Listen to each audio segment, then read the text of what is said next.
어, 여러분이 이제 저는 좀 또 다른 곳에 가야 되기 때문에 인사만 하고 좀 갈게요. 우리 김영록 대표님, 우리 집사님, 사실은 굉장히 바쁜 스케줄들이고 지금은 수도권에서 포항 오면 안 되는 이런 지금 시기라고 하는데 제가 검사 다 했습니다. 괜찮으니까 여러분 오늘 잘 오셨고, 오늘 사실은 청년들의 스타트업 창업에 대한 특강이기도 하지만 여러분 사업을 해가지고 돈을 벌어야 되는데 이 돈을 돈으로 생각하면 안 됩니다. 돈을 스피릿으로 생각해요. 스피릿. 어떤 정신이 돈을 버느냐인데, 대부분의 세상의 사업가들이나 사람들은 돈을 하나님처럼 생각하고 돈을 법니다.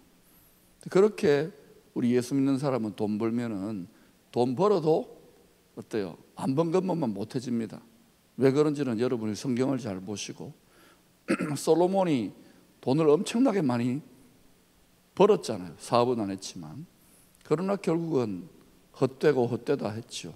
그래도 우리는 돈이 필요해요. 그런데 오늘 김 대표님하고 저하고는 오래전부터 또 우리 교회 집사님으로 계셨기 때문에 또 융합인재 사관학교를 이렇게 운영하면서 하나님이 계속 기회를 열어주시는데, 오늘 여러분들이 어떻게 하면은 후원을 받고 지원을 받고 사업 아이템과 아이디어를 얻는가, 이런 정도의 나이브한 생각을 좀 넘어서서 여기에 어떤 영적인 스피릿의 원리가 있습니다.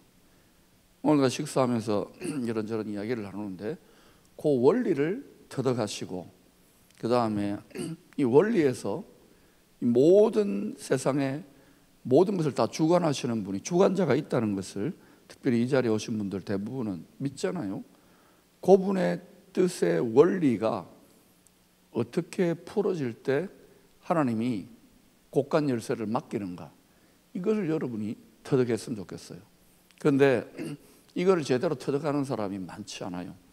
오늘 그것을 터득하는 사람들이 오늘 이 강의를 통해서 이 자리에 많이 나타났으면 좋겠고, 오늘 사실은 이 행사가 오늘 여러 가지 코로나 때문에 취소하고 다음으로 미루어질 것 같은 이런 생각이 있었는데, 우리 장선범 목사님도 또 우리 김영록 대표도 그냥 추진을 하는 걸 보면서 이 사람들 일 내겠다 싶어요. 하여튼 오늘 요 맛을 보는 겁니다. 기본적으로 이 다 촬영이 되니까 맛을 보고, 또 여러분이 계속해서 좋은 멘토링이 되어져 가지고 앞으로 여기저기에서 좋은 모델이 만들어져야 돼요. 이게 창업이니까 스타트업에 계속해서 재정이 벌려지는 모델이 만들어지는 게 중요하고, 이 모델의 원리가 하나 만들어지게 되면 그 다음에 이게 계속해서 여기저기에서 우후죽순처럼 나타나게 되어 있습니다. 처음에는 쉽지 않지만 그게 딱 되어져야 되는데, 그 원리와 삶에 있어서 하나의 샘플이고 또 간증의 스토리이기 때문에 여러분하고 같이 이 시대, 이 지역을 먼저 살았던 인생 선배고 믿음의 선배이기 때문에 여러분은 좋은 하나의 배움이 됐으면 좋겠고, 단순히 사업 아이템이나 창업의 노하우나 전략 전술들을 넘어서서 그런 쪽으로도 훈련이 많이 되어졌지만 영적인 스피릿의 원리를 오늘 터득하는 시간이 되었으면 좋겠습니다. 아멘. 제가 한번 기도가 되겠습니까? 하나님, 오늘 우리 김영록 대표님을 이곳 포항에 또 기쁨의 교회 공동체에 불러주시니 감사합니다. 이것이 이 시대에 창업, 스타트업의 경제적인 그러한 사업적인 강의를 넘어서서 그 배후에 모든 것, 특별히 사업까지도 주관하시는 하나님의 시대정신, 하나님의 스피릿을, 그 원리를 터득하는 시간이 되게 도와주십시오. 오늘 강의하는 김 대표님에게나 또 듣고 적용하고 또 선한 씨름을 하게 될 우리 청년들과 우리 성도님들, 또 여러모로 나온 분들에게 하나님께서 눈을 열어주시고 하나님의 법에 이 시대에 놀라운 하나님의 능력의 역사가 나타나는 이 시간들이 될 수 있도록 도와주시옵소서. 예수님 이름으로 기도합니다. 아멘. 자, 이제 진행을 장서부 목사님한테 맡기고 저는 먼저 일어나겠습니다. 오늘 좋은 시간 되시길 바랍니다. 감사합니다. 네, 목사님 오셔서 너무 감사드립니다. 우리 준비한 영상 먼저 우리 방송실에서 좀 보내주시면 감사하겠습니다.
네, 반갑습니다. 저는 기쁨의 교회 청년부 담당하는 장선범 목사라고 합니다. 반갑습니다.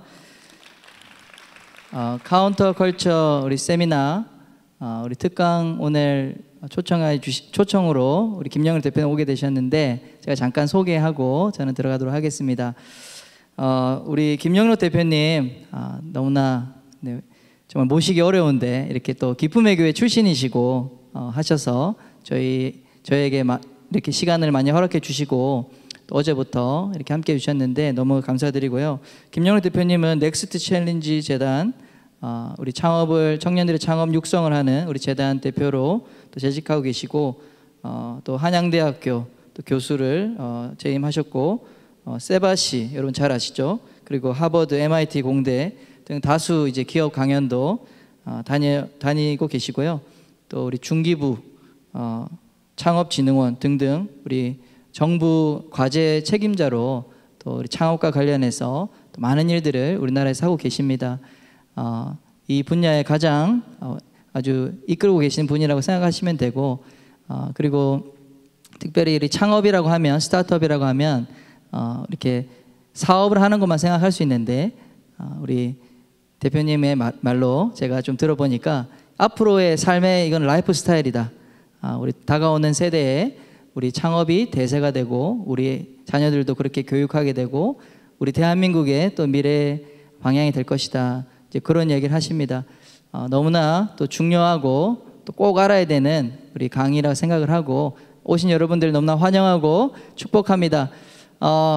네, 우리 한번 시간 큰 박수로 우리 강사님 되신 김영일 대표님 우리 초청하겠습니다. 우리 박수 드리겠습니다.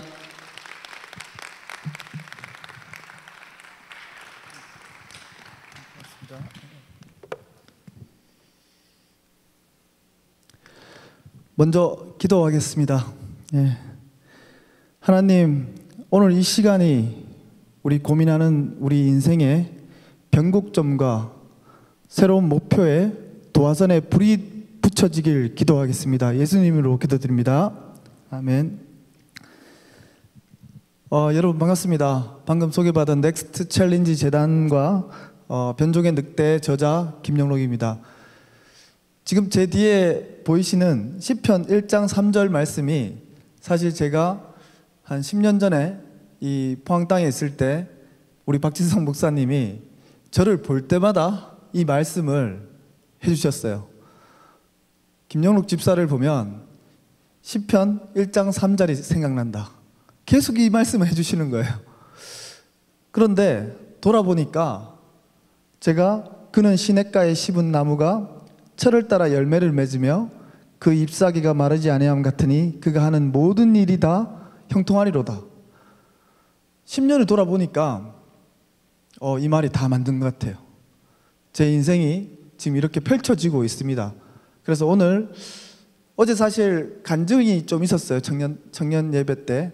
그런데 오늘은 실질적인 좀 비즈니스 얘기를 좀 드리고 여러분들이 삶에 헤쳐가는 방법, 지성을 넘어서 영성으로 가는 방법, 그리고 제가 어떻게 서울에서 30대 중반에 올라가서 생존했느냐, 살아남았느냐, 이런 부분들도 좀 곁들여서 말씀해 드리도록 하겠습니다.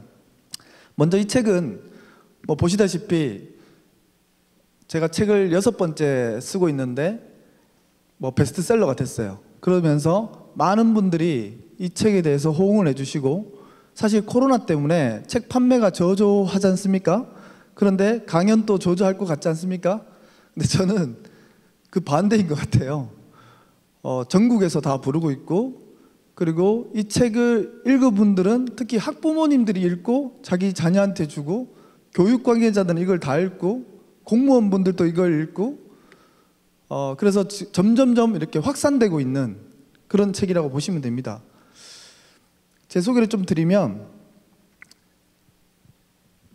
저는 현재 이제 재단을 세워서 이제 중소벤처기업부의 재단법인 이제 대표를 맡고 있고요.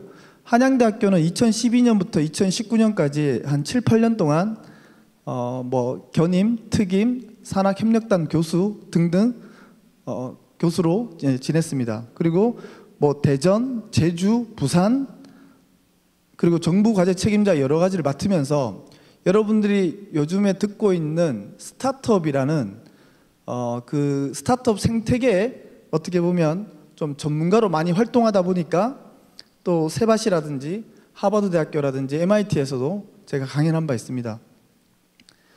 저희 재단은 그 중앙부처인 중소벤처기업부에서 허가를 받았습니다. 이게 쉬운 일은 아닙니다. 재단을 설립하는 일이.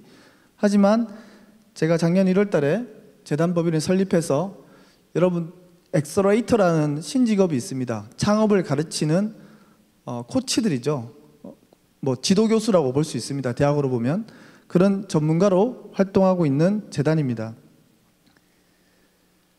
저희는 최고의 전문가 집단으로 현재 이루어져 있고 대한민국에서 많은 활약을 펼치고 있습니다. 창업을 하는 분들한테 저희 재단을 만나면 한마디로 말씀드리면 쾌속선을 갈아탄다고 보시면 됩니다. 비즈니스를 어떻게 성장시키는지 알려드리고 있습니다. 저는 국내외의 창업 생태계의 전문가로서 높은 수준의 국가와 지역의 레벨 단계에 있는 생태계의 현황을 조사하고 연구 분석하고 있습니다. 실제 해외 한 20개국의 글로벌 프로그램을 통해서 어떻게 생태계가 돌아가고 대한민국의 생태계가 어떻게 만들어야 되는지를 알고 있는 사람 중에 한 사람입니다. 그래서 지자체나 대한민국 정부의 정책이나 자문을 해주고 있습니다. 서울에서 계속 활동하다가 사실 2년 전에 저희 재단 본사를 서울에 안 만들고 일부러 저는 척박한 땅인, 어떻게 보면 제일 땅끝인 서귀포에다가 본사를 만들었습니다. 그래서 사람들이 저보고 다 미쳤다고 그랬어요. 거기에 사람도 없고 스타트업도 없는데 왜 거기다 만드냐. 차라리 제주시에 만들지 왜 하필이면 서귀포냐. 그런데 여러분 기적이 일어났습니다. 1년 반 만에 이 서귀포는 지역지자체 우수 창업기관으로 선정이 됐고요. 1년 반 만에 그리고 73억이라는 국비를 또 유치하게 됩니다. 그리고 2,800명이 넘는 많은 사람들이 이 불모지에 찾아옵니다. 여러분도 나중에 한번 서귀포 올레시장 바로 앞에 있는 스타트업 베이라는 곳에 와보시면 굉장히 핫플레이스가 하나 있습니다. 그쪽에 오셔가지고 지금 전국의 지자체에서 우리 서귀포 스타트업 베이를 벤치마킹 하러 옵니다. 제가 여기에 공간 기획부터 설계, 프로그램까지 모든 걸 다 넣어서 만들었습니다. 근데 이 부분이 굉장히 지자체의 벤치마킹 모델이 될 것 같아요. 포항에도 사실은 서귀포 스타트업 베이 같은 게 하나 있으면 우리 청년들한테 굉장히 좋은 공간과 정보를 제공할 거라고 저는 생각을 합니다. 저는 또한 부산광역시에 현재 창업촉진지구의 정책자문위원회 부위원장을 맡고 있습니다. 지금 보시는 그림과 같이 부산은 창업 도시를 만들기 위해서 대대적으로 스타트업을 육성하고 있습니다. 사실 포항이 굉장히 느립니다. 이 부산광역시는 이렇게 지역 지구를 만들어 놓고 촉진 지구를 만들어서 하는데, 저희는 부산, 여러분 부산역 가보셨죠? KTX 역사에 창업 촉진 지구 이 전체의 정책을 맡고 있는 대표 앵커 기관에 선정되어 있습니다. 그래서 부산 도시를 이끌고 있고요, 제주도도 이끌고 있고요, 그리고 뭐 경기, 인천 그 외에도 저는 사실 행복한 고민을 하고 있는 그런 상황 중에 있습니다. 제가 어떻게 이렇게 할 수 있었냐? 하나님은 제게 두 가지 직업을 주셨습니다. 첫 번째 직업이 바로 20살 때부터 33살까지 건축가였습니다. 이 지역에서 건축 설계를 10년 정도 하고 정의에 부딪혔습니다. 세상의 정의에 부딪히다 보니까 그런 부조리와 이런 문제 때문에 제가 하나님 믿고 하다 보니까 그런 게 계속 고민이었던 것 같아요. 그래서 34살에 제가 서울로 올라갑니다. 그리고 다시 이제 교육의 길로 접어들고, 교육의 길로 접어들려고 하니까 건축에 있는 커리어를 다 버려야 하는 상황이다 보니까 이게 쉬운 도전은 아니었어요. 그래서 제가 도전이 너무 큰 저항으로 다가오기 시작했던 거예요. 너무 힘들었죠. 신림동 고시원에서, 반지하에서. 그 가운데서 어떻게 하면 살아남을 수 있는지, 그리고 포항과 서울, 그리고 해외, 글로벌, 이건 다른 얘기입니다. 완전. 여러분도 잘 알다시피 서울은 1300만의 인구가 활동 인구입니다. 서울 경기 하면 2000만인데 활동 인구는 1300만 정도 됩니다. 그 안에서 저 같은 변방의 출신인, 지방대학 출신이 서울에 올라와서 그 우수한 엘리트들하고 붙어가지고 뭐 교수가 된다, 어린 반포너치도 없는 얘기 같고요. 그리고 20대도 아니고 30대 중반에 새롭게 시작한다. 사실 저보고 많은 사람들이 그랬습니다. 0.1%를 뚫었다. 0.1%를 뚫고 지금 당신은 그 이상을 넘어가고 있다고 그러십니다. 쉽지 않은 도전이었고, 그 도전을 통해서 제가 10년 동안 사실 자살을 한번 시도를 했었고요. 개인 파산 신청까지도 앞자리까지 가셨고요. 그래서 세바시에서 그런 얘기를 제가 했었어요.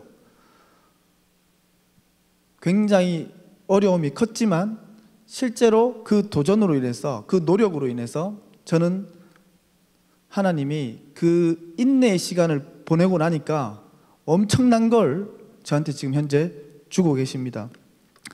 제가 이 영상을 하나 보고 여러분들하고 시작하고 싶어서 영상을 보고 또 말씀드리도록 하겠습니다.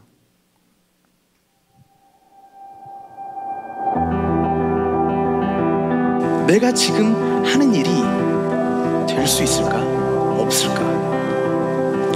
될 수 있냐 없냐가 중요한 게 아니다. 목적을 세워놨기 때문에 그쪽으로 가는 거고, 그 목적으로 가다가 실패한다 하더라도 나는 행복할 것이다. 너 남의 길을 그냥 따라갈래? 아니면 너만의 길을 만들래? 나 자신에게 잘하고 있다고 말하는 것보다 너 진짜 쓰레기다, 이게 제일 쉽더라고. 긍정적인 말을 들어도, 위로를 들어도 가식적인 거, 거짓말 같고. 자책하지 마십시오. 자기를 사랑하는 게 제일 우선이라는 걸 알 수 있었으면 좋겠습니다. 꿈을 갖기 전에 열등감 때문에 포기할 수도 있으니까요. 고통을 감당할 수 있는 그릇, 내 고통을 감당할 수 있는 그릇이 커지고 있다. 우리는 분명히 경험한 것보다 더 많은 것을 배울 수 있는 능력이 이미 내재되어 있습니다. 내가 가지고 있는 버려진 재능들이나 내가 가지고 있는 작은 것 하나하나가 소중하고, 그 안에서 내가 잘할 수 있는 것들을 찾아낼 수 있고, 그것이 어쩌면 시대의 주인으로 나를 만들어줄지 모릅니다. 지는 것은 나보이고 이기는 것이 선이 되는 세상. 여기서 4등을 해도 괜찮으니까 그저 최선을 다하는 것이 중요하다는 것은 한국 사회의 불편한 진실에 눈을 가리고 있는 것. 하루하루가 누구나 소중합니다. 하루하루가 자기 미래의 생활을 결정하는, 어떻게 생각하면 정말 오늘 내가 이 자리에서 그냥 가만히 앉아 시간을 보내고 있다는 사실이 진저리가 날 정도로. 자유는 행위가 아니라 지혜로운 사람이 가져야 하는 독도 성품이 돼요. 사람 됨됨이, 인간성, 생각하는 거라고 합니다. 자유로운 생각들을 했을 때 남들의 시선을 의식하지 않을 때 분명히 집중은 긍정과 함께 일어납니다. 내 선택에 대한 믿음이 필요한 것입니다. 그게 바로 집중의 기본이 됩니다. 30살의 나이에 독일 고급 자동차를 산다고 해서 5년 정도 자랑할 수 있는데 10년 후부터는 자랑을 하기 못합니다. 근데 내가 30살의 나이에 42km를 뛴 기록은 죽을 때까지 자랑해요. 진짜 부자는 돈이 많은 게 부자가 아니라 추억이 많은 사람이 부자라고 저는 생각을 합니다. 소유물을 사는 그 기쁨보다는 경험을 샀을 때의 기쁨이 강하다. 진짜 도전의 가장 큰 적은 경험하지 않은 사람들의 조언이라는 걸 깨달았습니다. 내가 무언가를 도전할 때 첫 번째는 이 고민을 직접 해본 사람을 찾아가는 게 첫 번째더라고요. 인생에 3번의 기회가 있다고 하잖아요. 저는 그건 허구라고 생각합니다. 인생의 기회는 300번, 3000번, 3만 번까지 올 수 있어요. 그 만드는 거는 내가 어떻게 하느냐에 따라서 내 적극성의 크기에 비례한다고 생각합니다. I believe in the power of wandering, not analysis. It turns out in life that your most important decisions are always made with instinct, intuition, taste, heart. 자기를 철저하게 치열하게 사랑해야 되고 자기를 믿어야 됩니다. 그 생각들이 여러분의 미래를 만듭니다.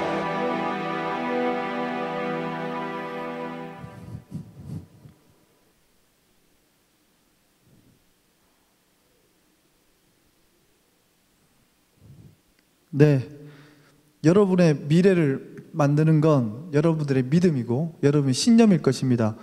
저는 사실 기생충이었습니다. 솔직히 말씀드리면. 여러분 영화 기생충 보셨죠?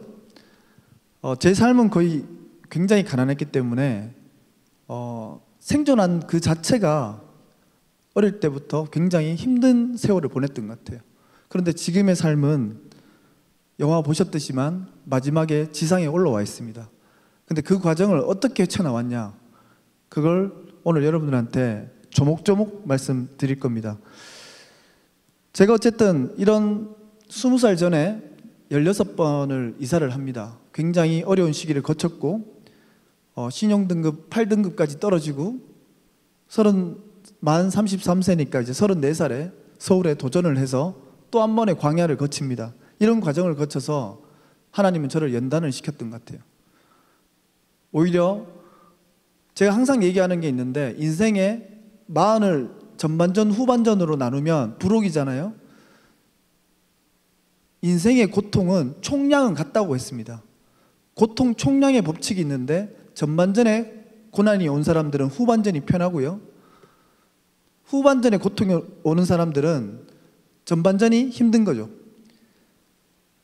이 모든 것들이 오히려 저는 전반전에 이런 많은 고난을 겪다 보니까 이 후반전이 굉장히 길이 열리기 시작한 것 같아요. 그래서 여러분은 어떻게 보면 전반전이 너무 편했던 사람들은 후반전에 굉장히 많은 고통이 올 수도 있습니다. 그걸 깨달으셔야 됩니다. 꿈이 클수록 저항도 크다고 했습니다. 제 꿈은 굉장히 사실 원대합니다. 근데 그 꿈을 향해서 계속 나아가고 있고요, 그 꿈을 하다 보니까 재단도 세우고요, 베스트셀러 작가도 되고요, 한양대 교수도 되고요, 하버드 MIT에 강연도 쓰는 이런 엄청난 일들이 벌어지고 있습니다. 이제부터 변종의 늑대 얘기를 좀 해보려고 합니다. 여러분, 이 책은요, 제가 지금 들고 있는 이 책은 뭐 제가 써서 그런 게 아니라, 이 책을 이 판도라의 상자 속을 구경한 사람과 구경하지 않는 사람의 생존 여부는 분명히 갈린다고 저는 썼습니다. 특히 코로나 시대를 약간 예언했는 것 같은 그 프롤로그에 내용들이 있습니다.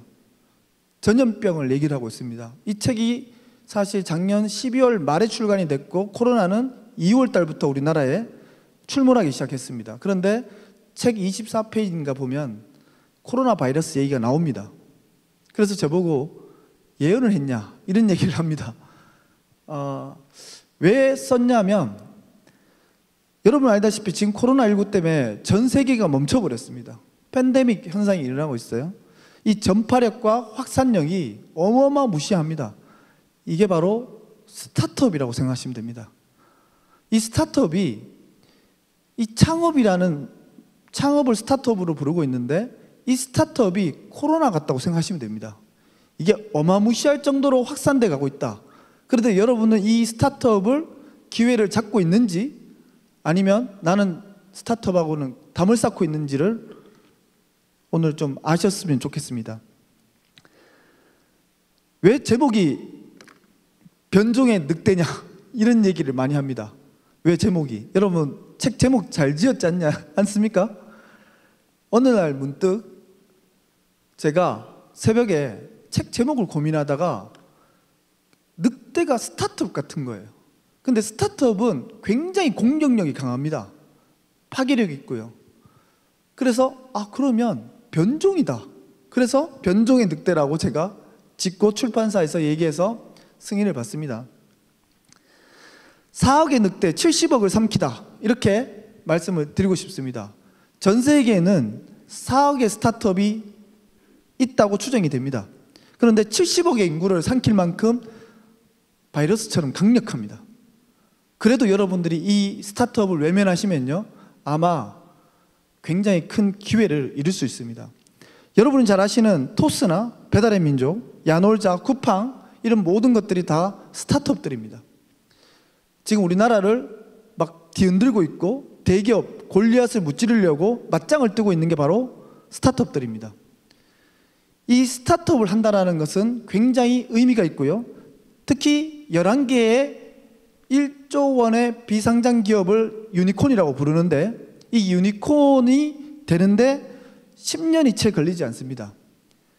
여러분 1조 원의 기업 가치를 만드는데 과거 같으면 20년에서 30년 걸리거든요.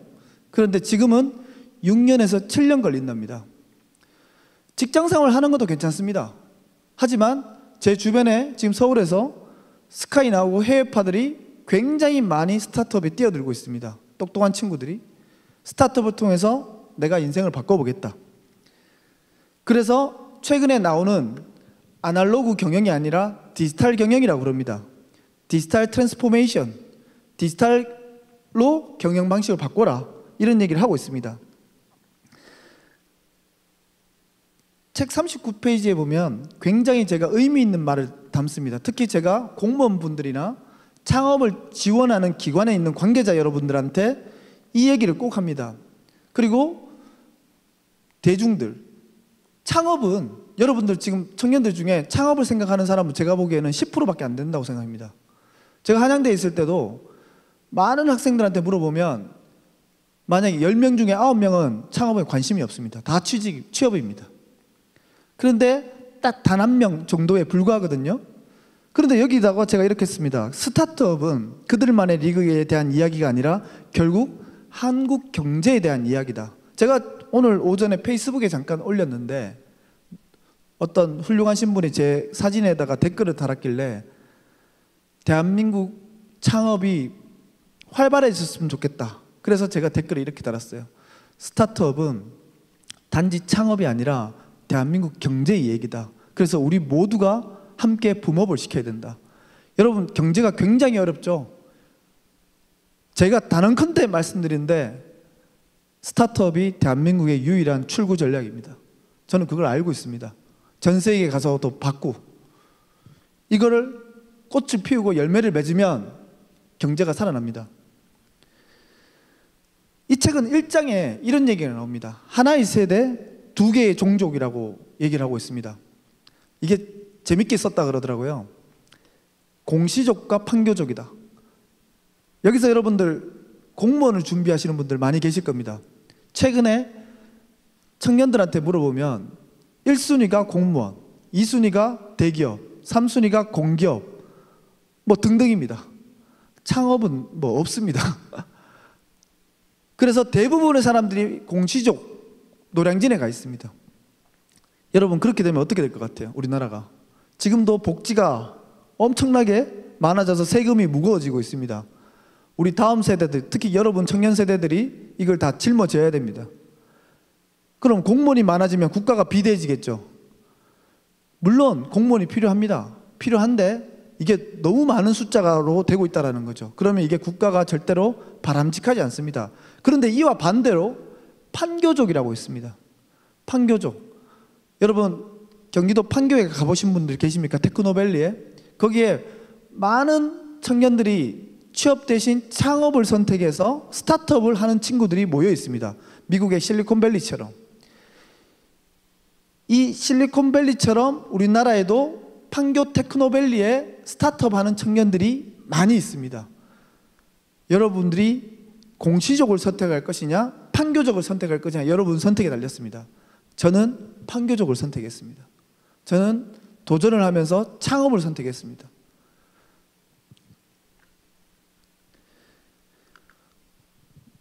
최근 덕질, 덕후, 오타쿠 이런 말들이 유행하고 있습니다. 아시죠? 과거에는요, 우리나라 50년대생에서 70년대생들은 대부분 특히 5, 60년대 6.25 동란 이후에 삶의 목적을 갖고 살았어요. 의식주를 해결하기 위해서. 왜? 배고프고 가난했기 때문에. 우리 부모님들이 왜 자식을 공부를 시키려고 하겠어요? 가난하고 배고팠기 때문에 그렇습니다. 그런데 지금의 90년대생, 여러분 90년대생이 온다라는 책이 있잖아요.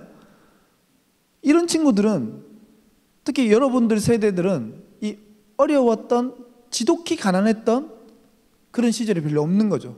충분히 먹고 살만하니까 다른 생각이 많아진 거예요.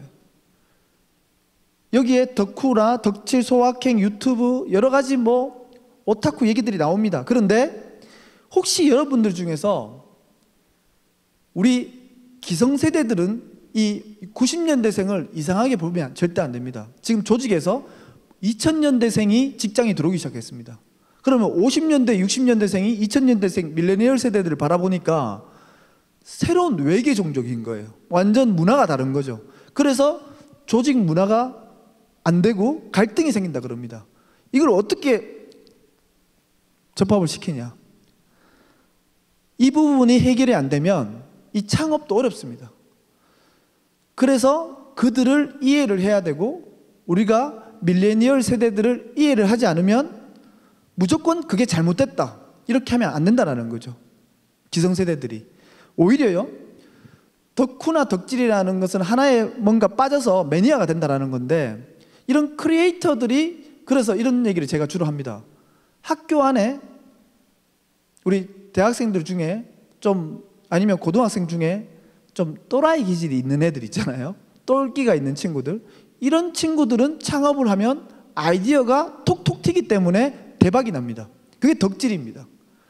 그런 친구들을 기성세대들과 팀이 되시면 됩니다. 왜? 새로운 트렌드를 받아들여야 되는데 4차 산업 트렌드를 기성세대들이 잘 모릅니다. 그래서 그런 덕후들을 영입을 해서 팀을 만들고 그들을 이해하는 겁니다. 그래서 팀을 잘 만들어야 되는 거고요. 이게 무엇보다 중요합니다. 흙수저가 금수저로 갈 수 있는 요즘 여러분 개천에서 용난다는 말이 통합니까? 안 통하죠?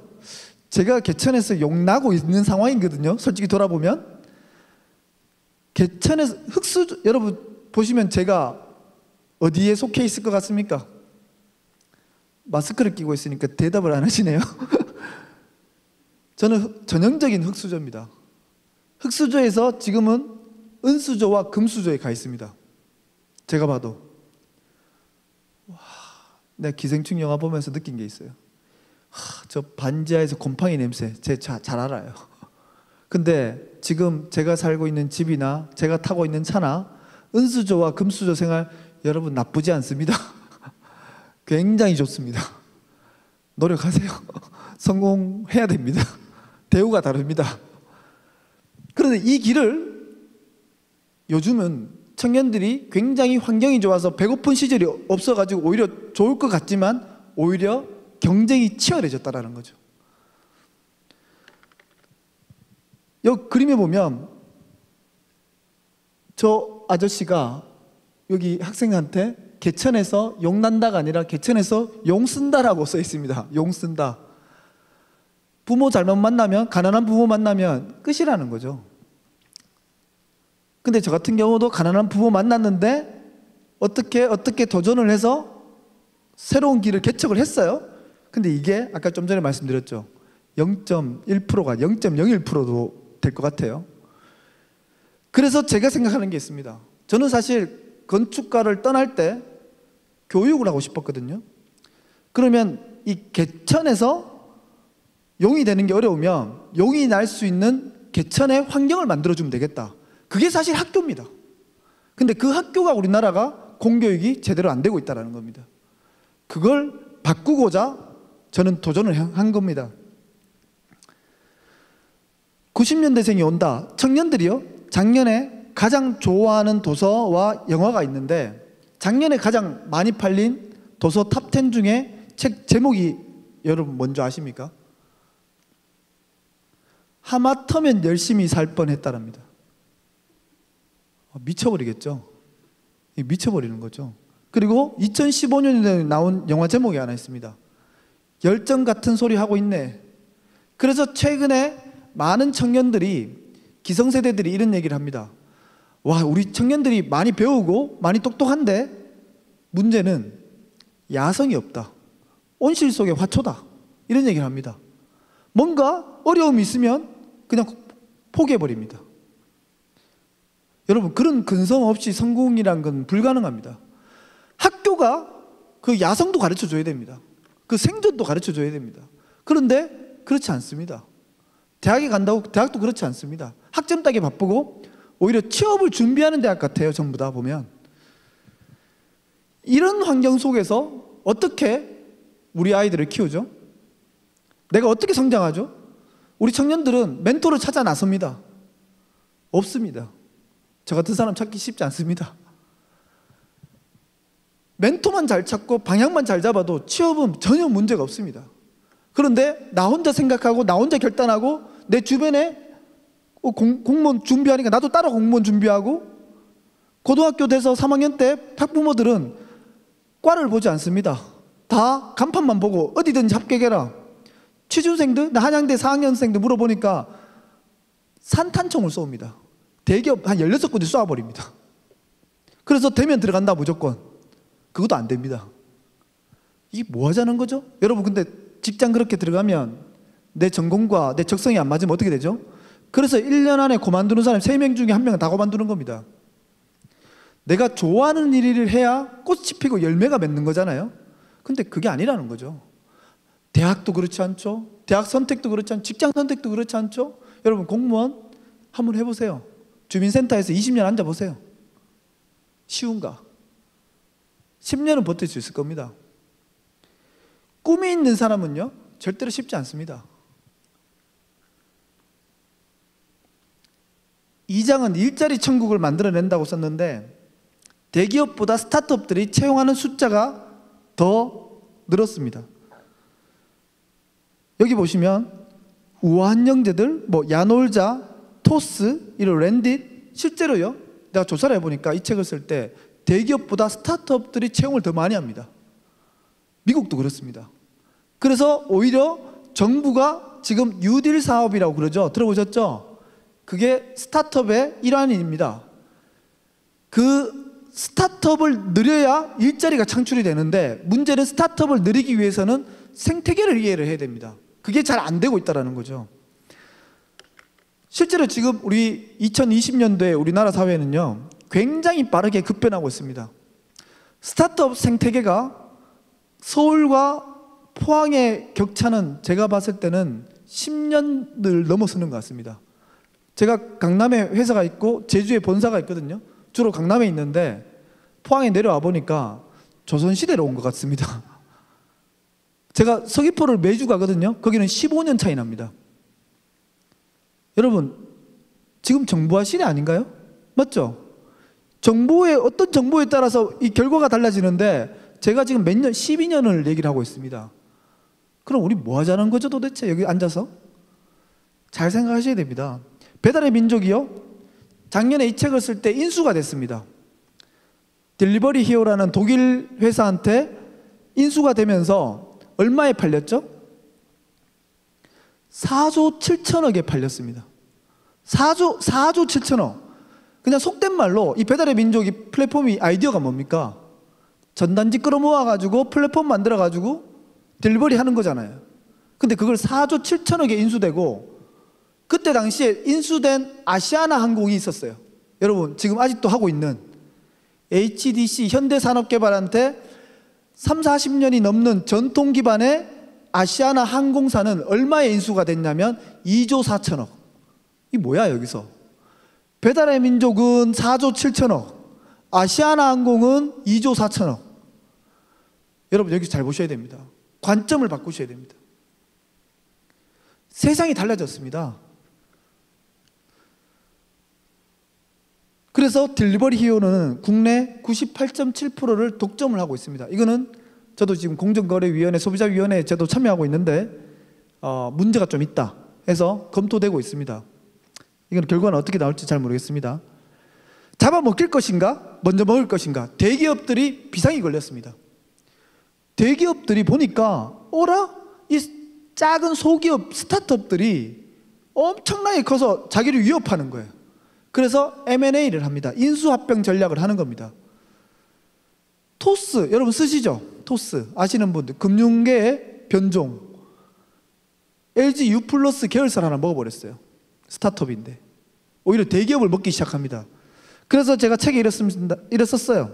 변종의 늑대들이 습격으로 어퍼컷을 맞고 전세가 역전되는 기현상이 벌어진다. 변종의 늑대들, 이 스타트업들이요 굉장히 무섭습니다. 최근에 코로나 시대에 가장 매출이 급상승하고 있는 게 바로 여러분들이 침대에서 보고 있는 넷플릭스입니다. 한 달 되면 12,000원씩 꼬박꼬박 결제를 해갑니다. 저도 열심히 보고 있습니다. 넷플릭스 오리지널 시리즈 너무너무 재밌습니다. 근데 이 회사는 27년 전에 비디오 대여방으로 시작했습니다. 그런데 지금은 회원수 1억 9천만 명에 도달하고 있습니다. 이게 지난달 기준입니다. 그런데 이걸 지켜보고 있는 월트 디즈니, 영화계의 골리앗이 이 뭐야? 이 스트리밍 서비스라고 하는 작은 기업이 갑자기 전 세계 회원 한 2억 명을 먹고 있는 거예요. 그리고 여기에 엄청난 고객이 빠져나가고 있는 거예요. 그래서 디즈니가 80조의 실탄을 들고 픽스타 아시죠? 니모를 찾아서, 그리고 마블, 아이언맨, 그리고 뭐 스타워즈, 내셔널 지오그래픽 이런 것들을 다 인수해버립니다. 그래서 넷플릭스와 대항할 디즈니 플러스를 작년 11월 달에 오픈을 시켰어요. 런칭을 했는데 목표가 6년 안에 6천만 명 정도 만들겠다. 이게 목표였는데 11월 달 한 달 아니죠. 하루 만에 1,000만 명이 넘어버렸어요. 회원수가. 이게 굉장히 놀라운 거죠. 그만큼 어디에 수요가 있고 어디에 고객이 있는지 정확하게 우리는 공부를 하고 뛰어들어야 된다는 겁니다. 세 번째로 글로벌 야생공화국입니다. 제가 지금 스타트업을 외치니까 여러분들, 저 김영록 대표 자기가 좋아서 하는 걸 가지고 내보고 왜 창업하라 이런 얘기 하실 수도 있는데, 그래서 제가 그걸 디펜스하기 위해서 5개국을 설명을 해놨어요. 저 같은 경우는 해외를 좀 많이 다녀봤잖아요. 프랑스가요 예술을 버리고 스타트업을 선택했나, 독일을 재치있게세라고 제가 써놨어요. 여러분 프랑스라면 예술의 나라잖아요. 근데 이 프랑스가 스타트업에 완전 미쳐 있습니다. 지금 스타트업 천국을 만들려고 합니다. 마크롱 대통령이 40대 대통령이잖아요. 이분이 대통령을 집권하고 나서 여기도 마찬가지 노란 조끼라는 우리나라 말하면 귀족 노조, 굉장히 강성 노조들이 반대를 해가지고 이 공무원 복지가 굉장히 잘 돼 있어요. 여기가. 그러다 보니까 많은 청년들이 프랑스에도 공무원에 다 지원합니다. 심지어는 경비실 지원자 중에 박사학위까지 있다는 거죠. 우리나라하고 비슷한 상황입니다. 우리나라도 환경미화원에 학사 석사까지 막 지원하고 있잖아요. 그냥 안정적이다는 그 단 하나 이유로 공무원이라는. 그러다 보니까 프랑스가 경쟁력이 계속 떨어지고 있는 거죠. 그래서 이 마크롱 대통령이 혁신의 칼을 메스를 들이댑니다. 공무원 복지를 다 줄여버립니다. 지금 우리나라하고 정반대를 해버립니다. 그러니까 갑자기 청년들이 공무원 지원을 못하는 거죠. 그리고 다 스타트업을 하기 시작합니다. 대신 창업을 하면 적극적으로 도와주겠다. 이제 공짜로 뭘 받을 생각은 죽어도 하지 마라라고 이 마크롱 대통령을 얘기를 합니다. 그러니까 민간에서도 뛰어들어서, 여러분 프랑스에 가시면요 꼭 파리 끝자락에 있는 스테이션 애플이라는 데를 꼭 가보십시오. 우리나라에 이 스테이션 애플을 벤치마킹해서 지금 인천 송도에 투몰로우시티에 스타트업 파크를 만들고 있습니다. 10월 달에 개장 예정입니다. 무려 10,000제곱미터가 넘는 엄청난 큰 스타트업 타운을 만들었습니다. 한마디로 말하면 신세계 스타필드라고 생각하시면 됩니다. 그런 걸 창업센터를 만들어버린 거예요. 이걸 민간에 자비엘 니엘이라는 사람이 만들었는데, 이분이 3,200억이네요. 3,200억을 투자를 해가지고 창업타운을 만들어서 청년들을 지원해주기 시작했습니다. 그래서 정부가 프랑스에서 또 창업을 하면 정부는 라프란치 테크라에서 4년간 비자를 면제해주고 있습니다. 그래서 민간 합동으로 유럽에 있는 청년들을 끌어들이기 위해서 작품을 만들기 시작했습니다. 지금 보시는 이 그림이 버려진 기차역이었습니다. 이 기차역을 도시재생해서 만들어야 돼요. 그랬더니 영국의 스타트업 테크시티라고 있는데, 이 테크시티보다 훨씬 더 여기에 인기가 급부상하면서 청년들이 모여들기 시작했습니다. 인도도 마찬가지입니다. 인도도 모디 총리가 재집권하면서 세 가지를 외칩니다. 메이커 인디아, 디지털 인디아, 스타트업 인디아라고 딱 외쳐버립니다. 우리 인도는 스타트업 국가가 되겠다 이렇게 얘기합니다. 그래서 여러분 아시겠지만 구글, MS, 어도비, 펩시 이런 글로벌 CEO들이 대부분 인도 출신들이 많습니다. 그래서 아이들한테 요즘 코딩을 배우라고 합니다. 근데 일찌감치 인도는 IT의 강국입니다. 그러다 보니까 실리콘밸리나 미국에서도 인도 출신들이 굉장히 원하고 실제로는 글로벌 CEO로 탄생이 되고요. MIT 같은 공대, 훌륭한 IIT라는 공대가 인도에 있습니다. 세계 최고의 대학인데요. 여기에 들어가기 위해서 많은 이들이 목매고 있는데, 과거에는 인도가 청년들이 19명은 졸업을 하면 미국으로 갔습니다. 인도가 못 살기 때문에, 기회가 별로 없기 때문에. 그런데 인도가 스타트업 환경을 벵갈루루라는 도시에 만들고부터는 19명이 다시 그 국가에 남고 1명 정도만 떠난다고 조사에 나와 있습니다. 우리나라도 인재 유출이라는 게 있죠. 우리 포항에도 인재가 다 서울로 가잖아요. 이걸 막을 방법은 이런 방법이죠. 그래서 사실 한동대와 포항공대가 굉장히 잘해줘야 됩니다. 사실은. 근데 스타트업 생태계가 굉장히 약합니다. 제가 보니까. 창업국가라면 핀란드로 얘기 안 할 수가 없습니다. 이 핀란드가 굉장히 최고의 창업국가라고 얘기할 수 있는데, 여러분 핀란드 하면 생각나시는 게 바로 앵그리버드, 자일리톨, 게임 회사, 노키아 이런 거 생각나시죠? 이 핀란드가 노키아가 망할 때 핀란드는 끝났다. 인구가 한 570만 밖에 안 되거든요. 그러다 보니까 우리가 삼성 망하면 우리나라 망한다 그러잖아요. 여기 노키아가 대기업이 하나가 다 먹여 살리고 있는데 망해버렸어요. 실제로. 근데 보시다시피 노키아가 몰락하고 3년 정도는 굉장히 마이너스 성장을 했지만 그 다음부터 갑자기 성장을 하기 시작합니다. 이게 왜 이래 됐냐면, 노키아에 있는 대기업 엔지니어들이 나와서 청년들과 같이 스타트업에 합니다. 그래서 오히려 스타트업이 커서 그 기술 이전을 통해서 성장을 하기 시작합니다. 그러니까 오히려 독일처럼 중소기업이 많아지게 된 거죠. 그래서 오히려 건강한 국가로 거듭나고 있다. 이 책에서 가장 독자들이 흥미롭게 얘기하는 국가가 바로 에스토니아입니다. 에스토니아는 인구가 130만에 불과합니다. 포항의 그냥 2배 정도? 근데 이 국가가 여러분 유니콘이 아까 1조라 그랬잖아요. 3개나 나왔습니다. 여러분 우리 포항에 만약에 유니콘이 3개 나오면 어떻게 되는 줄 아십니까? 포스코가 3개 있는 겁니다. 이렇게 생각하시면 됩니다. 근데 여러분 잘 아시는 스카이프 아시죠? 요즘 스카이프가 에스토니아에서 나왔습니다. 그리고 트랜스퍼 와이즈, 아까 토스 같은 금융 서비스, 그리고 스타쉽 트루 플러스에서 배달 로봇, 그 식당에서 이런 유니콘 기업이 이 130만 명 작은 국가에 3개나 나왔는 겁니다. 이 국가는요 이렇게 되는 겁니다. 91년대 소비에트 연방에서 독립을 하는데 이 면적도 작은 데다가 반이 임야예요. 우리는 에스토니아는 뭘 먹고 살지 이렇게 고민을 하기 시작합니다. 그래서 대통령과 국회의원들이 모여가지고 이사회에서 가만히 생각해 보니까 바로 한국, 일본처럼 물 건너에 핀란드가 있었어요. 핀란드 바로 앞에 있습니다. 핀란드를 보니까 스타트업으로 먹고 사는 거야. 창업으로. 그러면 우리는 디지털 국가로 한 발 더 앞서 나가자 그래서 블록체인 국가를 만들어 버립니다. 여기는. 그래서 우리 대한민국 정부도 지금 블록체인 지정을 하고 있습니다. 이게 부산에도 돼 있고요. 그런데 이 디지털 국가를 만들어서 얘들은 과감한 혁신을 합니다. 모든 걸 다 디지털 화폐로 바꿔버리고, 이번 우리 상반기 때 국회의원 선거 있었죠. 우리나라가 사실 모바일도 다 있고 뭐 거의 99%잖아요. IT 국가잖아요. 그런데 왜 총선을, 투표를 모바일로 안 하죠? 그죠?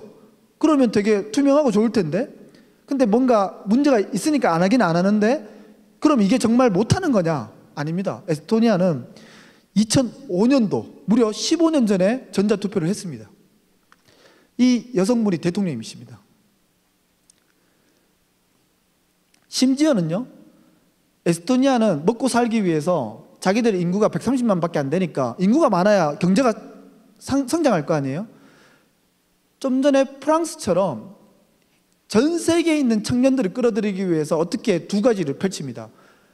우리나라에 오지 않아도 15분이면 법인을 설립하게 해줍니다. 해외 법인을. 그리고 100유로 13만 5천 원만 내면 전자영주권을 그냥 줍니다. 전혀 놀라지 않는 눈치시네요. 정말 파격적인 정책으로 법인세도 10년간 면제시켜줘 버립니다. 이러다 보니까 대박이 난 거죠. 4만 명이 넘는 청년 기업들이 다 이쪽으로 몰려들기 시작합니다. 이런 정책을 포항시도 해야 됩니다.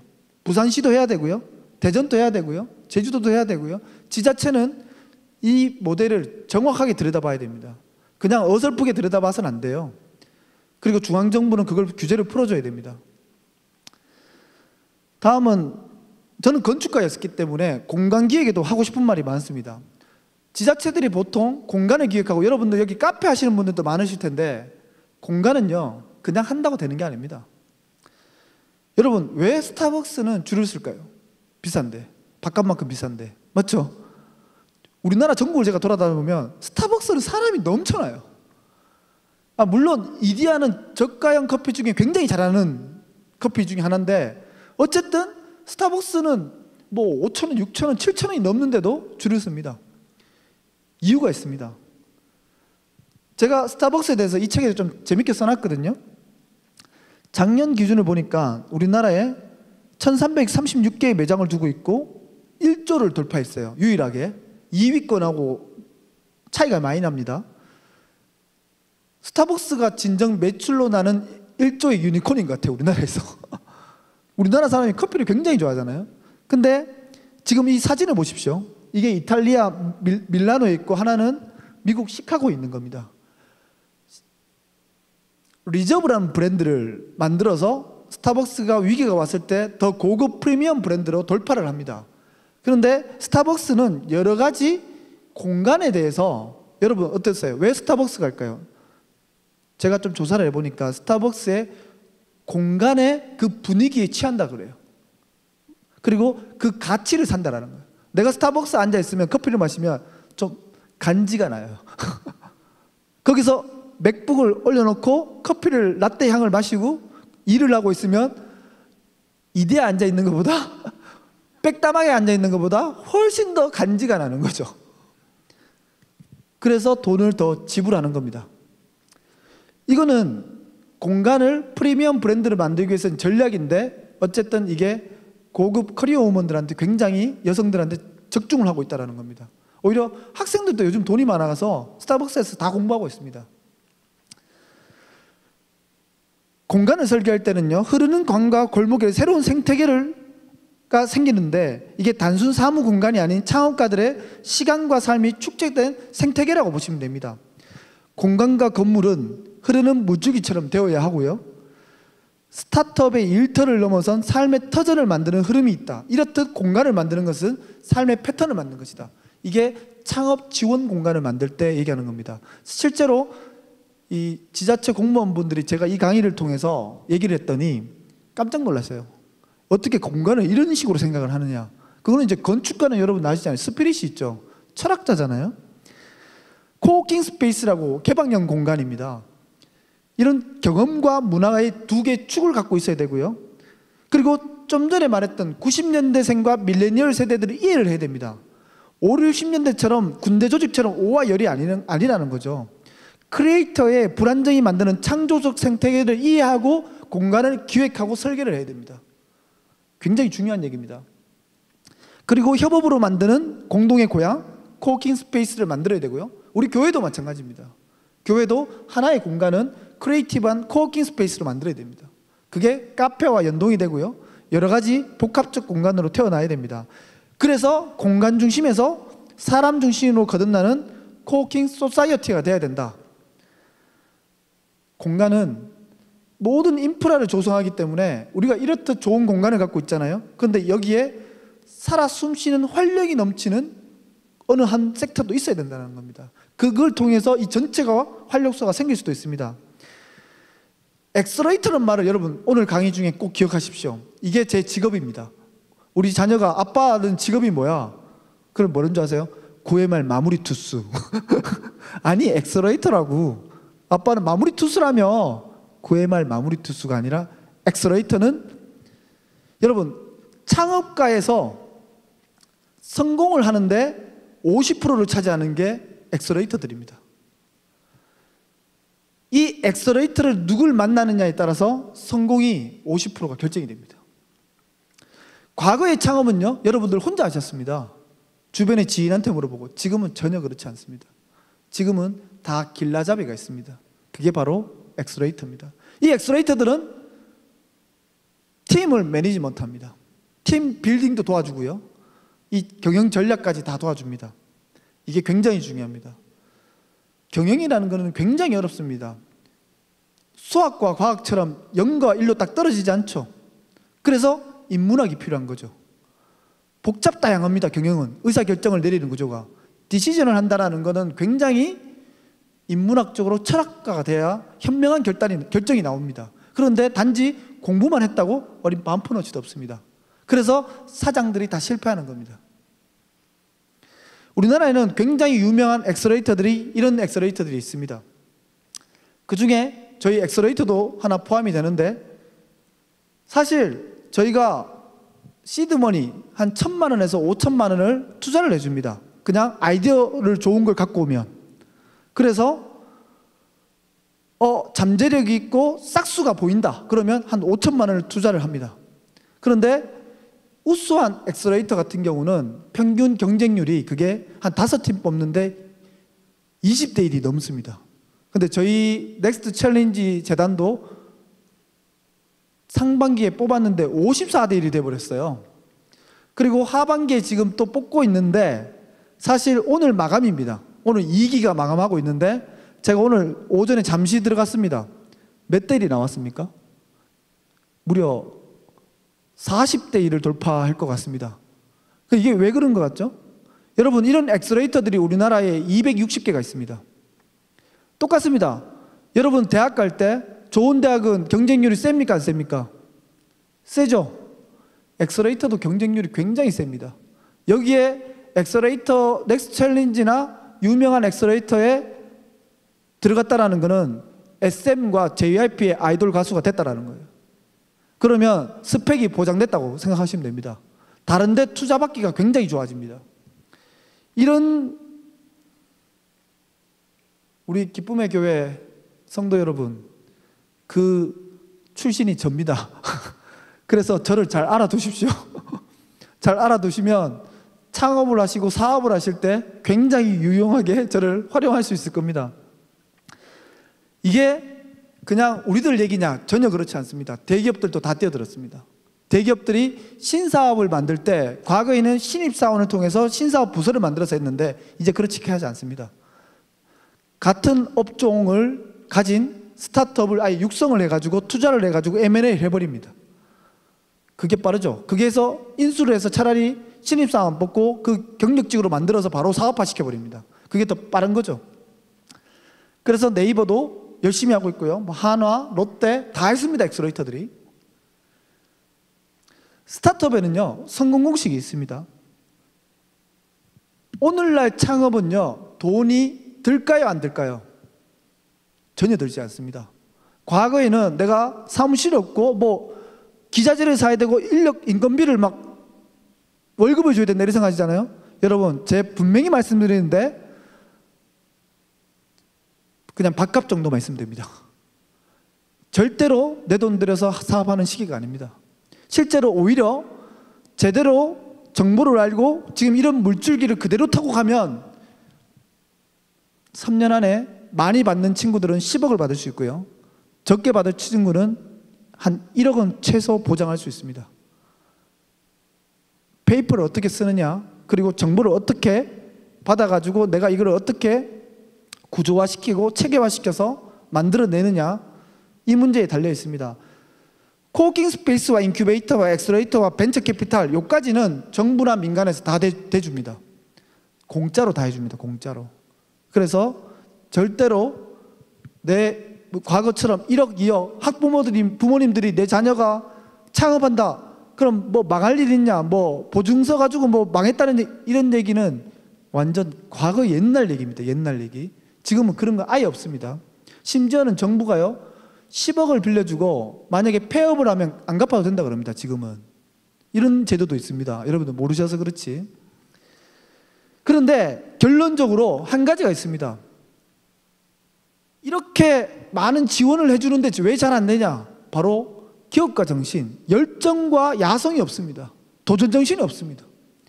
판은 우리나라만큼 좋은 데가 없어요. 판은 깔아주는데 온실 속에 화초라 그랬잖아요. 그러니까 도전 정신이 없는 거예요. 겁나는 거예요. 그래서 안 하는 거예요. 그래서 제가 이 책을 쓴 거예요. 이 책을 읽어보면 완전 다른 얘기예요. 딴 세상에 와 있는 거죠.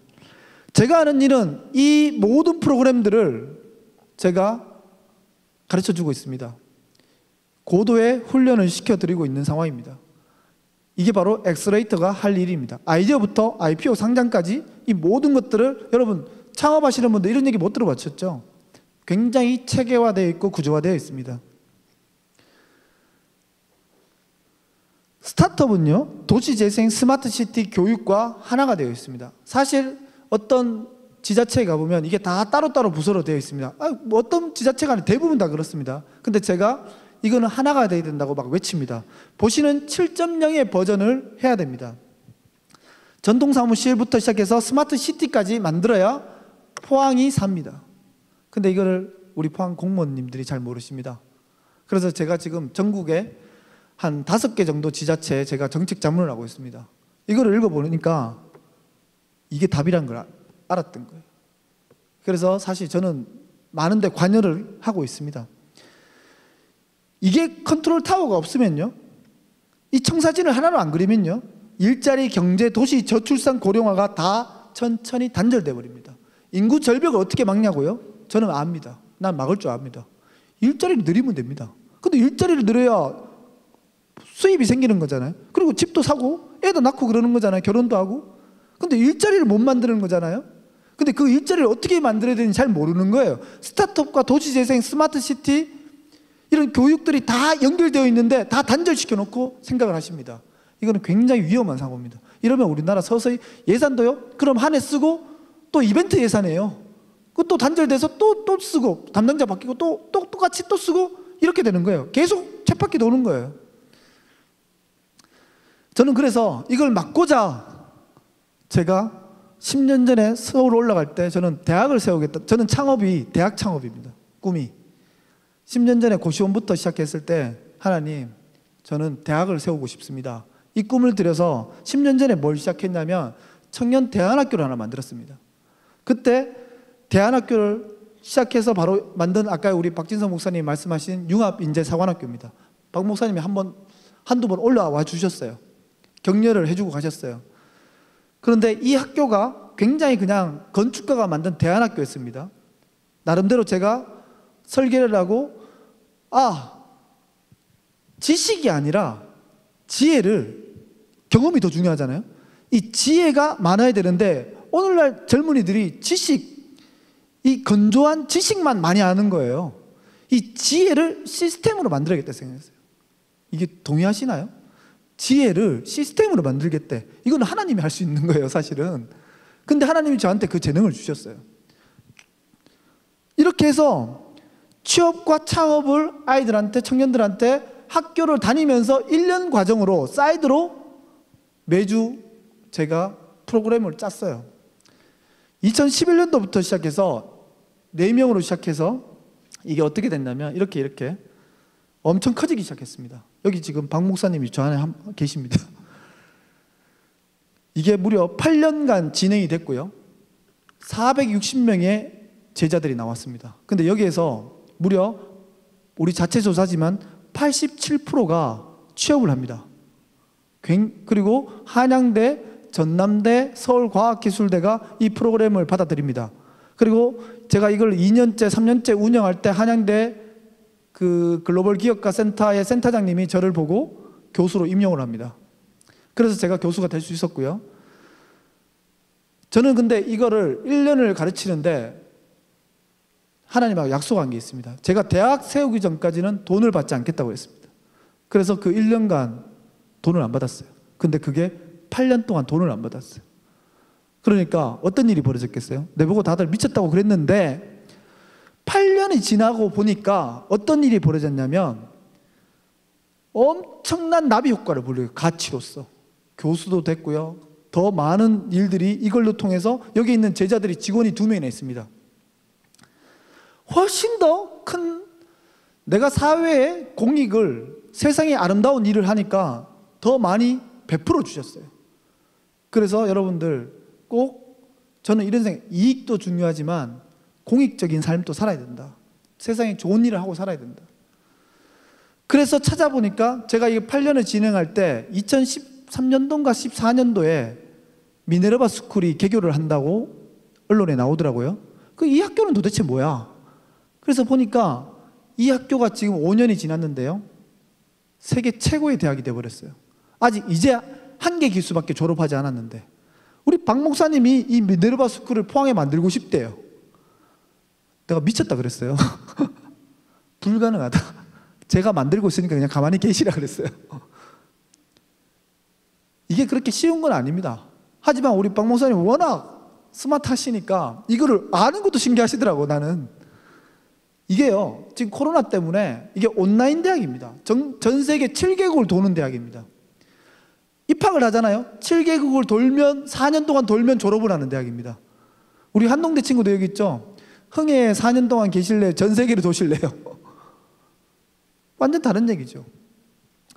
이 대학이 굉장히 100대 1의 경쟁률을 넘습니다.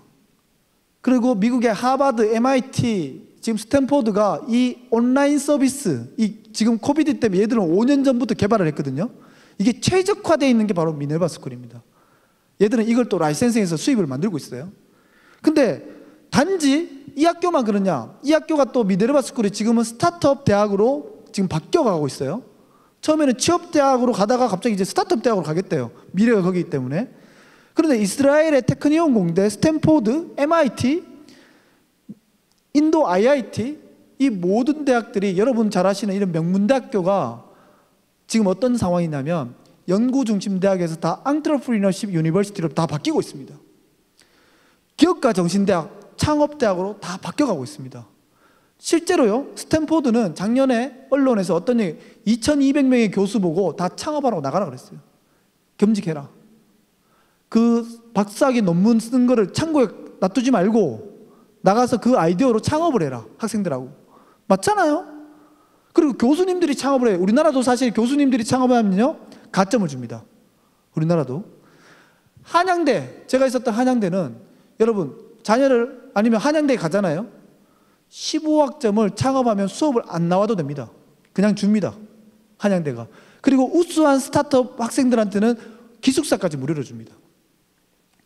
굉장히 놀라운 파격적입니다. 이거를 저는 벤치마킹을 좀 했습니다. 한 5년 전부터. 그리고 넥스트 챌린지 스쿨이라는 우리 재단의 이름을 따서 재단의 넥스트 챌린지 스쿨을 만들어야겠다.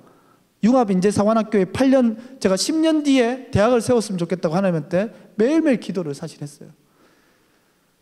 이 학교도 4년제 정규대학입니다. 앙트러프리너십, 기업가 정신, 테크, 글로벌을 융합한 혁신적 스타트업 대학을 만들겠다라고 제가 설계를 했습니다. 사실 지금 코로나의 변수만 없으면 올해 고3 수험생들한테 새로운 대학이 선보일 겁니다. 이 대학에 지원을 할 수 있습니다. 이제 1월 달에, 내년 1월 달에 이 고3 수험생들한테. 근데 아직 사실 여러분한테 이거를 공개하는 게 지금 거의 최초의 일이거든요. 그냥 몇몇 분한테만 지금 얘기를 하고 있는데 아직 확정된 건 아닙니다. 분명히 말씀드립니다. 하지만 한 80% 와 있습니다. 이게 굉장히 어렵습니다. 이 대학을 세우는 일이. 저희들은 학위는 해외에서 줍니다. 그리고 전 세계 9개국을 돕니다. 9개국을 돌고 한국에서 6개월 동안 해외 나가기 전에 훈련을 받습니다. 각 국가에 대한 교육을 다 받고 영어, 영국, 프랑스, 인도네시아, 싱가포르, 베트남, 미국, 핀란드, 에스토니아, 중국을 돌고 한국에 들어와서 졸업을 합니다. 그리고 저개발 국가와 선진국을 비교해보면서 아이디어도 찾고 해외 글로벌 친구들도 사귀고 팀빌딩을 한동대 애들, 포항공대 애들만 하는 게 아니라요, 연세대 애들, 한양대 애들만 하는 게 아니라요, 글로벌의 친구를 사귀입니다. 팀빌딩을 합니다. 이게 더 유니콘이 될 가능성이 높죠. 그렇게 해서 이 대학을 4년을 마치면 제가 보기에는 잘 됩니다. 4년 동안 준비를 했는데 청년들이 경험이 부족해서 잘 안 되는 거잖아요. 이걸 얘기했더니 직장인들이 우리 MBA 과정 만들어 달래요. 1년 과정으로. 이거를 가고 싶다고. 그래서 그것도 미네르바가 만들었더라고요. 그래서 저희들도 일단 한 2년 정도 하고 만들기로 생각하고 있습니다. 이 학교는 한 국가를 예를 들어 보면 만약에 베트남으로 갔습니다. 그러면 그 베트남 3개월 동안 그 역사와 문화를 다 탐방하고요. 그 안에 있는 정부기관과 현재 있는 해외 엑셀레이터와 그리고 대학과 한국 코트라 같은 그런 기관들과 협력을 맺습니다. 그러면 한 2달 반 정도의 체류를 하면서 다양성을 배우고요. 해외 친구를 사귀고요. 스타트업을 배웁니다. 이런 국가들을 프랑스, 영국, 에스토니아, 핀란드, 여러분 어떤 생각이 드십니까? 내가 가슴이 너무 뛰는 거예요. 이거 제 사진이 다, 제 얼굴이 다 들어있어요. 사실 제가 다 해봤어요. 해보니까 내 자녀를 여기 보내야겠더라고. 정말 대박인 게 우리 딸애가 중3 때 스타트업을 했거든요. 창업을 했어요. 아빠가 이러니까. 그래서 일부러 고등학교도 특성화고를 보내가지고, 근데 얘는 지금 대학 가려니까 인서울 대학에 얘는 4개국어를 합니다. 그런데 학교가 우리나라 학교가 영 이상해. 그리고 받은 교육이 좀 다르다 보니까, 그래서 아빠가 대학을 만들어 줄게 해가지고 지금 약속도 지키고 있습니다. 그래서 이 NCS 대학에 오겠다고 지금. 이 대학은 지금 전국 지자체와 얘기를 하고 있습니다. 공간을 제공받고 있고요. 여기서 두 곳은 좀 대회비라서 두 곳은 밀접하게 유치를 저희한테 오퍼를 하고 있습니다. 그리고 하나님이 저한테 또 하나의 선물을 주셨습니다. 바로 한국 뉴욕 주립대에 있는 총장님이 이 넥스트 챌린지 스쿨의 이사장님으로 오셨습니다. 여러분 인천 송도에 있는 뉴욕 주립대라고 있습니다. 2010년도에 만들어졌고요. 2019년까지 초대 총장을 지내신 분입니다. 건국대학교 부총장을 하신 분인데, 저는 사실 어제도 제가 간증해서 말씀드렸는데 남들은 기적이 한 번 일어날까 말까죠. 근데 하나님 제가 뭐가 그렇게 이쁜지는 모르겠지만 저는 기적이 자주 일어납니다. 그래서 제가 어제 그랬어요. 우리 아내는 굉장히 열심히 기도하는데 기적이 나는 안 일어나는데 왜 당신만 일어나느냐. 그래서 내가 그랬죠. 순도의 차이다 라고 얘기를 합니다. 기도의 깊이가 다른 거죠. 이런 조직들로 현재 준비되고 있습니다. 굉장히 정말 파괴적인, 혁신적인 대학입니다. 기존의 전통대학들이 놀랄 수 있습니다. 넥스트 챌린지 스쿨은 두뇌와 마음을 연계해서 지혜를 시스템으로 만들고자 합니다. 제가 시간을 조금 더 써야 될 것 같습니다. 기업, 개인 어떻게 성장할 것인가? 여러분, 이 10가지가 제가 10년 동안 실천한 겁니다. 저는 3년 동안 올라가서 4시간밖에 자지 않았어요. 저는 사실 굉장히 치열하게 살았던 것 같아요. 건축가 34살까지 하고 이제 거의 뭐 경제 파탄이 나고 새로운 인생을 도전하다 보니까 건축 커리어를 다 버려버리니까 너무나 힘든 시기였어요. 근데 내 꿈은 나이만큼 책 쓰는 게 목표고 이런 것들이었어요. 그래서 이 10가지를 또 제가 만들어서 했는데, 하나, 정체성. 우리는 조직의 위대한 꿈을 실현하고 역량을 극대화하여 국가에 필요한 인재로 거듭나고 나아가 개인의 위대한 인생을 설계하는 것이다. 이게 바로 넥스트 챌린지 스쿨의 미션 스테이트먼트 첫 번째입니다. 뚜렷한 비전과 계획을 갖고 있는 리더 또는 조직은 경쟁자보다 더 많은 것을 더 빨리 이뤄냅니다. 제가 항상 말하는 게 있습니다. 여러분, 목표와 열정이 있으면요, 성과가 납니다. 맞습니까? 목표가 있으면 내가 노력을 합니다. 추진력이 생깁니다. 근데 목표가 없습니다. 우리 꿈이 잘 없어요. 그런데 열정도 부족해요. 근데 이 두 가지를 갖추지 않으면 성과가 나지 않습니다. 두 번째요, 미래 지향성입니다. 우리는 언제나 측정 가능한 조직이 위해 미래를 향해 개방, 연결, 공유, 참여, 나눔의 자세가 되어 있다. 이거는 굉장히 중요한 얘기인데, 개방, 연결, 공유, 참여, 나눔, 이게 바로 융합입니다. 이 4가지와 5가지의 핵심 키워드를 가지고 아이디어를 만드십시오. 그게 바로 플랫폼 비즈니스고, 플랫폼이 부를 만듭니다. 구글, 페이스북, 카카오톡, 라인, 이 모든 것들이 개방되어 있고 연결되어 있고 공유되어 있고 참여되어 있습니다. 맞습니까? 이게 부를 만듭니다. 이 4가지 요소, 거기에 나눔이라는 건 사회적 공익까지 갖추면 존경받는 기업이 됩니다. 이런 것들을 기준 설정해야 되고요. 조직 투명성, 우리는 진정성과 혼을 담는 조직 문화를 만들어야 된다. 여러분, 가장 중요한 거는, 내가 서울에서 제가 치열한 전투에서 이겨내는 거는, 김영록이는 진정성이 있다. 그리고 이제는 실력까지 갖췄다. 진정성이 뭡니까? 의리입니다. 배신하지 않는 겁니다. 순수한 겁니다. 내보고 순수하대요. 왜? 저도 거짓말 안 하거든요. 건강한 생각을 지녔거든요. 하나님 언제부터 우리를 보고 거짓말하래요? 거짓말하는 인간들이 어떻게 성공을 해요? 진정성이 있는 거예요. 그리고 실력을 갖추면요, 성공을 합니다. 행동 지향성. 우리는 계속 시작하고 계속 도전하고 계속 개선하고 계속 창조한다. 우리 청년들이 배웠으면 좋겠습니다.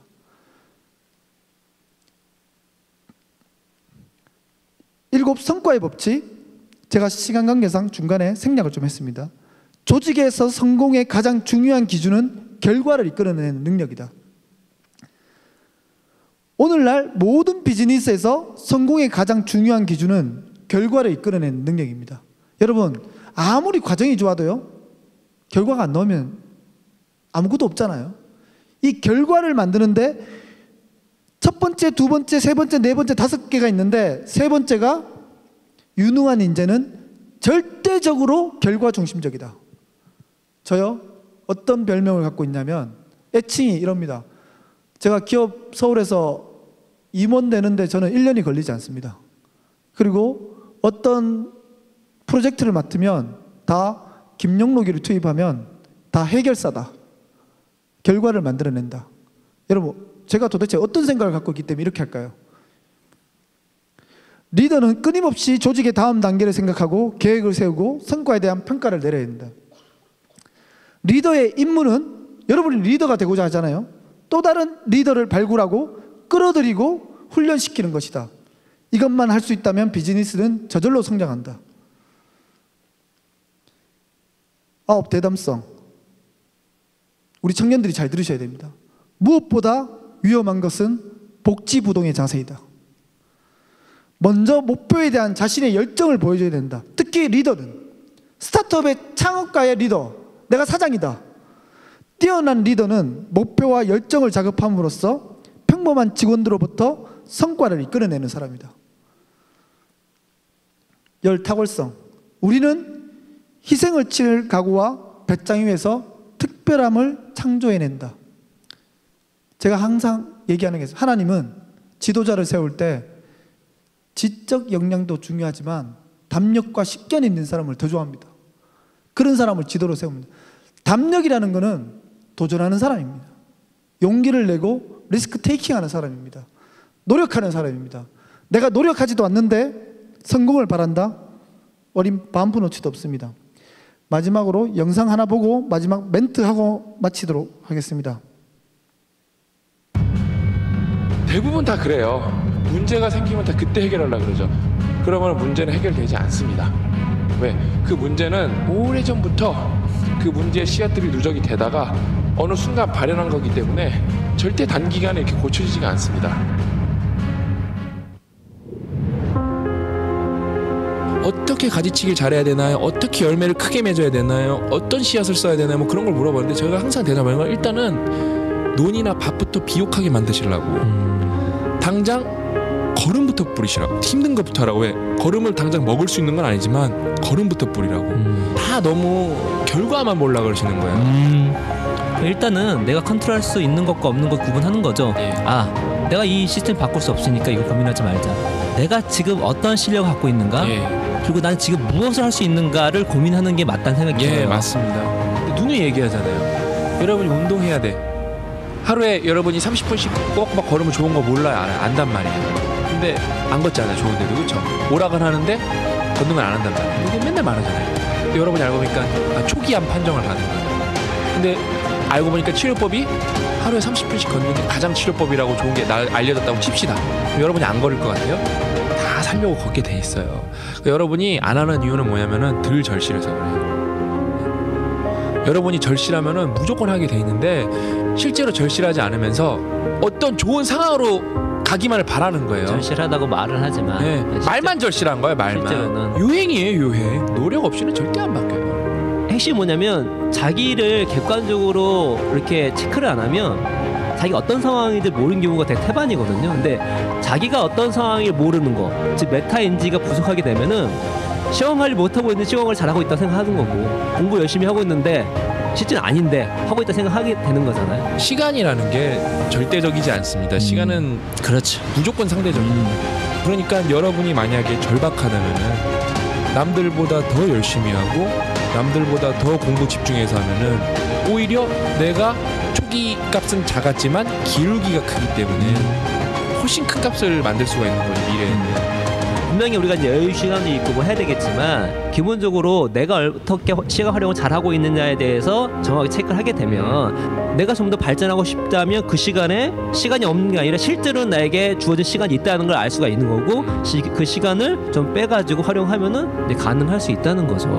실제로 24시간이 작은 것 같지만 알고 보면 대부분의 사람들한테 빈 시간이 있다는 거. 그 시간들을 잘 체킹을 하고 그 시간을 활용하게 된다면 그게 하루 이틀이면 작겠지만 그게 한 달, 3개월, 1년 그럼 엄청난 차이가 날 수밖에 없는 거죠. 그러니까 시간을 아끼세요.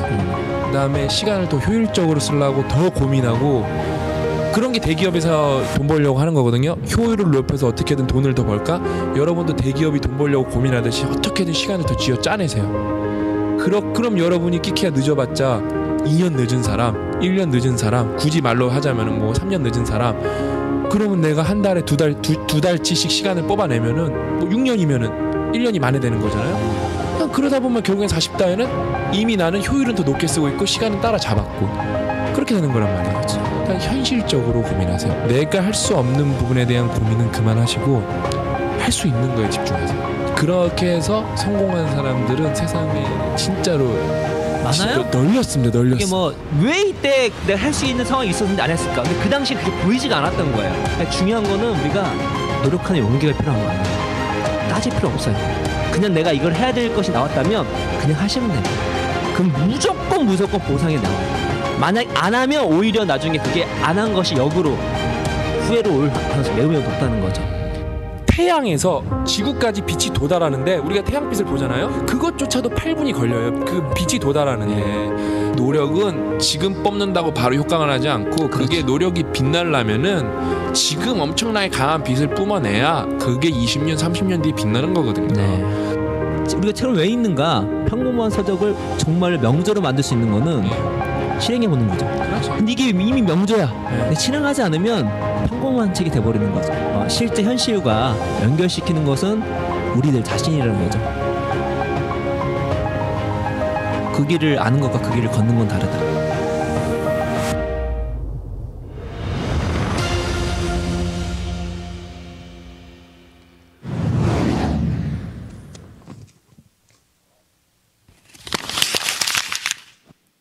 여러분, 이제 마무리만 하겠습니다. 코로나 때문에 많은 분들이 힘들어합니다. 여기에 위기가 있고 기회가 있는 사람도 있습니다. 그러시죠? 그런데 오늘 제가 말씀드린 이 변종의 늑대 이야기는 우리들의 얘기이기도 하지만 대한민국 경제의 얘기이기도요. 그리고 우리 인생을 바꿀 수 있는 하나님 내려준 축복의 선물이기도 합니다. 제가 들여다보니까 개천에서 용날 수 있는 유일한 출구 전략이기도 합니다. 그래서 여러분들 꼭 이 기회를 놓치지 마시고 스타트업이 뭔지, 도대체 이 세계는 무엇인지 한번 알아보시고 노력을 해서 도전하신다 그러면 제가 여기 서 있는 게 기적입니다. 저는 수많은 눈물을 흘린 사람입니다. 하지만 지금은 제 인생에 도전을 해서 창업 대학을 꿈꾸고 행복을 추구하고 있습니다. 이게 하나님이 바라는 삶 아닐까요? 이걸 통해서 저는 세상에 많은 하나님을 모르는 청년들한테 전도도 할 겁니다. 분명히 여러분들도 꼭 도전하셔서 성공하시기 바랍니다. 감사합니다.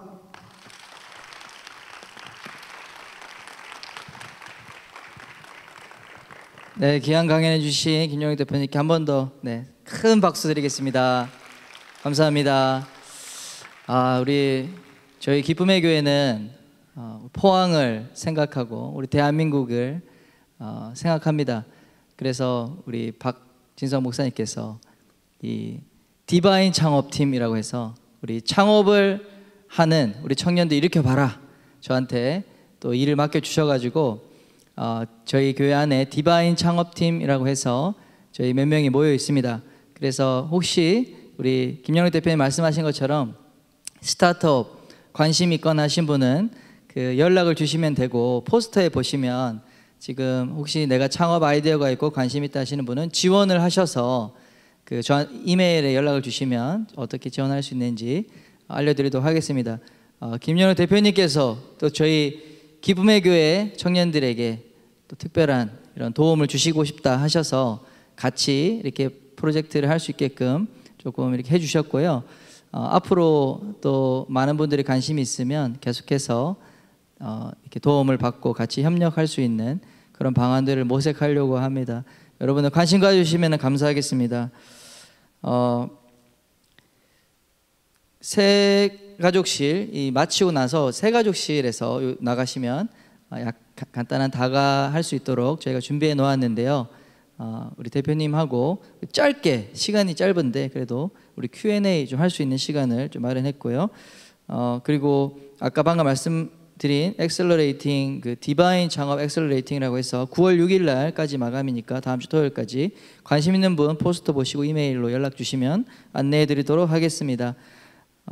네, 우리 창포복지관 관장님이신 김병호 목사님께서 이번 행사를 위해서 많이 도움을 주셨는데 우리 마무리로 기도하고 축도까지 해주시면 감사하겠습니다.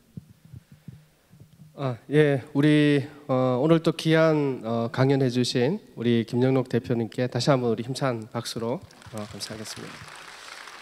우리 참 기쁨의 교회 우리 청년들은 참 복된 것 같아요. 아까 보셨잖아요. 정말 뭐 50대 40대 1 막 이런 경쟁률을 뚫고 수많은 사람들이 지원하려고 하는 그 엑셀레이터 분이 단지 우리 기쁨의 교회 출신이라는 이유로 여러분들에게 그 기회를 주겠다는 거예요. 해야 되겠습니까? 안 해야 되겠습니까? 이런 기회가 주어졌다는 것만 해도 너무 감사한 일이고요. 그런 기회를 꼭 잡으시기를 바랍니다. 기도하겠습니다. 하나님 아버지, 오늘도 또 하나님의 꿈을 품고 또 하나님의 열정과 또 비전을 가지고 달려가는 또 귀한 우리 김영록 대표님을 통하여서 우리에게 도전하시고 또 하나님의 나라를 꿈꾸게 하여 주심을 감사드립니다. 하나님께서 우리에게 주신 그 꿈과 희망, 비전을 가지고 우리가 달려갈 때 하나님의 나라를 세워가는 놀라운 은혜를 허락하여 주시옵소서. 하나님께서 우리와 함께 하여 주시고 또 붙잡아 주실 줄을 믿고 감사드리며, 지금은 우리 주 예수 그리스도의 은혜와 하나님 아버지의 놀라우신 사랑과 성령의 교통하심과 감동 역사하심이 하나님과 함께 하나님 나라를 꿈꾸며 또 하나님의 열정으로 하나님의 비전으로 또 새로운 세대를 일으키기를 원하는, 여기 함께 머리 숙인 우리 모든 성도님들 머리 위에, 그리고 김영록 대표님과 넥스트 챌린지 재단 위에 지금부터 영원까지 함께 하옵시기를 간절히 축원하옵나이다. 아멘. 네, 감사합니다. 모든 거 마쳤습니다. 우리 나가셔서 그 새가족실로 오시면 감사하겠고요. 지금 대표님이 비행기 시간 때문에 최대한 20분 정도밖에 시간 안 돼서 신속하게 이동해 주시면 잠깐이라도 이렇게 Q&A 시간 가질 수 있을 것 같고요. 그리고 사진도 촬영을 해야 되니까 우리 지금 이동해 주시면 감사하겠습니다.